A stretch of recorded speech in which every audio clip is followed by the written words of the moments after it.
YouTube. While it is by far the largest video platform, one it would appear that people, for now, cannot escape, it really does have a problem understanding that people are no longer the pliable sheep they once were.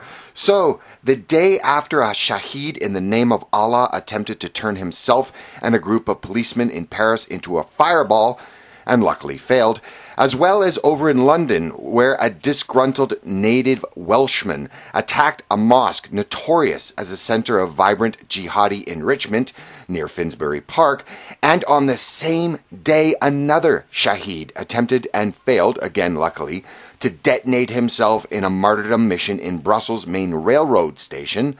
YouTube, in its infinite wisdom and with the political finesse of a bulldozer, has released a video made by the nebulous organization, the International Rescue Committee.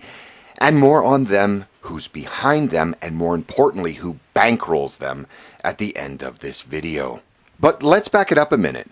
It would seem that YouTube has this bad habit of pushing political and identity politics that its users do not care for, and more to the point, do not want shoved down their throats. A cursory glance at the YouTube Spotlight's channel's attempt at pushing extreme social justice can be endured in the form of the video #ProudToBe, coming together to celebrate identity. This particular video begins with a rather large trans woman with a voice deeper than James Earl Jones, the voice of Darth Vader for those not in the know, and continues with heartwarming music in the background as it proceeds with a montage of people explaining their non-binary, queer gender, and other intersectional identities. And as the video continues, the music rises to a crescendo of celebration and ends with a message of pride. Fine, okay. I think most people have no problem with people that want to live their lives as a cross-dresser or by taking hormones and removing or adding body parts in an attempt to mimic the opposite sex. Fair play.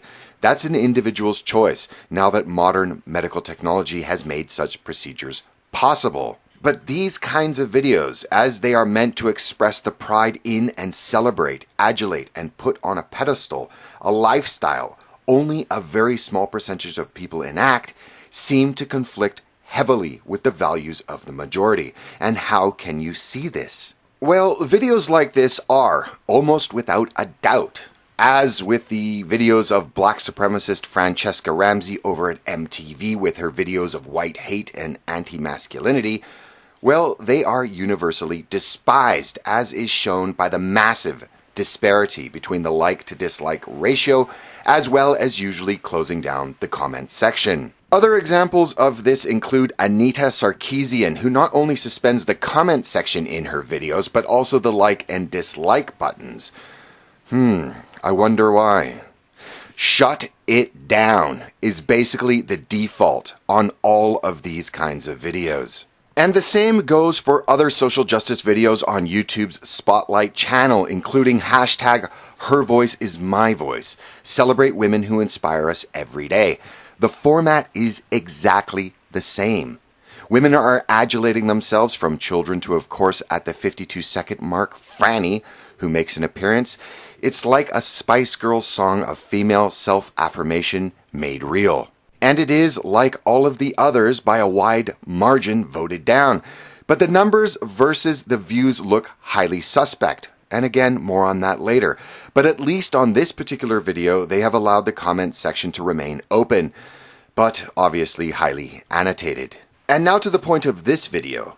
YouTube Spotlight's latest upload, titled #MoreThanARefugee, is yet again a montage of YouTube creators, including, yes, that's right, the Young Turks, getting to know refugees. In fact, in the description, and it clearly states that it believes that channels like the Young Turks, and I'm not making this up, they believe are role models in how they are tackling difficult social issues with their channels. While this alone should invalidate the video, the blatant bias of these 2 minutes of propaganda and the false narrative that it spins would be vomit-inducing if the childish aims of its producers were not so utterly transparent. The stories are of underage girls, families, as well as the elderly, and focus on a young Iraqi girl who likes to rap, a young Sudanese girl that likes soccer, and an elderly Palestinian man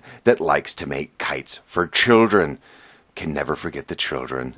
All of whom, of course, are refugees or migrants. Problem with this video is that it is no reflection on reality, as 3/4 of migrants, or refugees if you like, who entered Germany, for example, in 2015 were males. 2/3 of those were younger than 33 years old, and the vast majority are skillless. This video is made in English to tug on the heartstrings of a Western audience. It's narrated, for the most part, by Western YouTubers and is meant to convince its audience that millions upon millions of children, women, families, and the elderly should be allowed to come to the West and live on state handouts like the millions that have come before them. The problem is, as with every other attempt at engineering and manufacturing consent of the population, this video has gone belly up in its reception. It would also appear that people are wise to the manipulation that YouTube is attempting to bamboozle its users with. At the time of publication, the video has a like to dislike ratio of approximately 1 to 2.5. But the thing is, like YouTube Spotlight's other videos, comments critical of their video are disappearing, as well as the like to dislike ratio is alleged by hundreds, if not thousands, in the comments to being manipulated. By refreshing the video, one can see, even I can, that the comment allegation is in fact true. While of course it is a sad fact that there are millions of people who come from failed states or states where people are not able to create prosperity for themselves, it cannot only be the responsibility of Western people to bring in so many, and let's be honest, not women, children, and the elderly, but bring in so many young men into their countries as to upset even the gender balance within destination countries, as has been done to Sweden, for example. The refugee crisis today is not about fleeing women, children, or even families. It is one of young men seeking to obtain wealth in Western countries one way or another.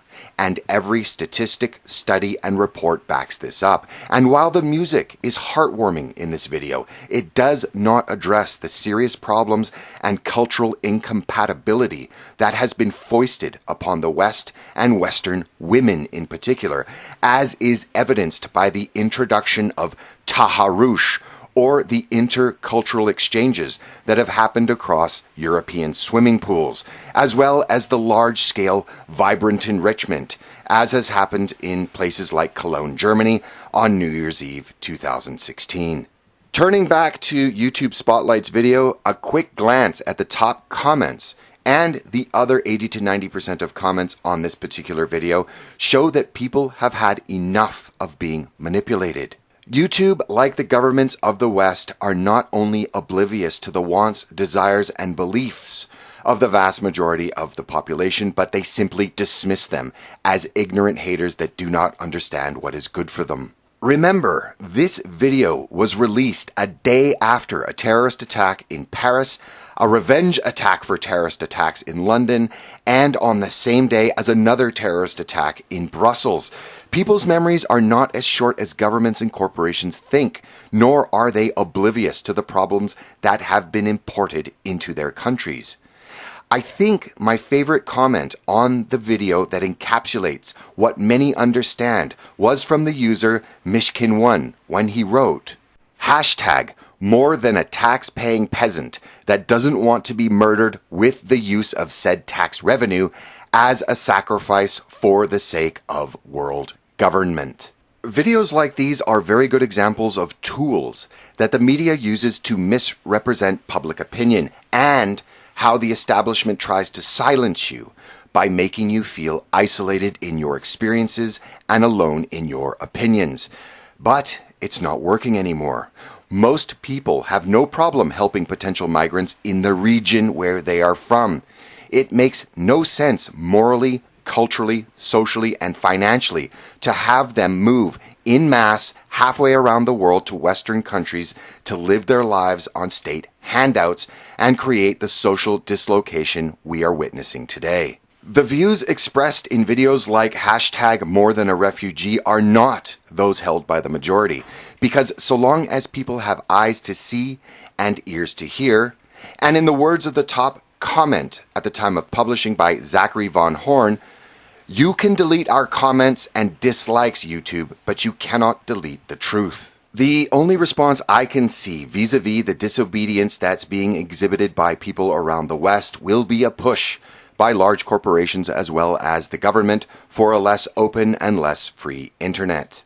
Whatever form the internet takes in the years to come, you can be sure that it will be meant to intellectually hamstring and ideologically box in the sheep and make it a hate crime to question the narrative of the authorities. Oh, and just to remind you that this video was made and paid for by the organization, the International Rescue Committee, an organization whose president is none other than David Miliband, and that it, along with the United Nations High Commissioner for Refugees, received its funding to the tune of $500 million, which was earmarked to it by, that's right, you guessed it, George Soros.